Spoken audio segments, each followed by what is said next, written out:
অচৰত কি? না না, ইয়াতকৈ অচৰত কি? আন্তৰিকতা, যি হাজাৰজনৰ লগত আছে কিন্তু মোৰ লগত নাই। বাধ্যতামূলক, যি হাজাৰজনৰ লগত নাই কিন্তু মোৰ লগত আছে। বাহ, পাহৰি নাই, তথাপিও পাহৰা নাই। অচৰত কি? না না, ইয়াতকৈ অচৰত কি?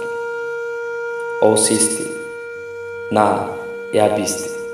হে ভগৱান, কি যে আপোনাৰ সৃষ্টি।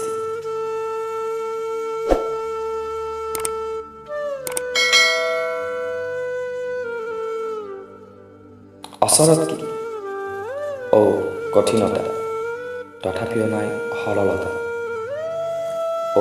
মৃত্যু, তথাপিও অনুতাপ নাই। বাহ, কি অদ্ভুত।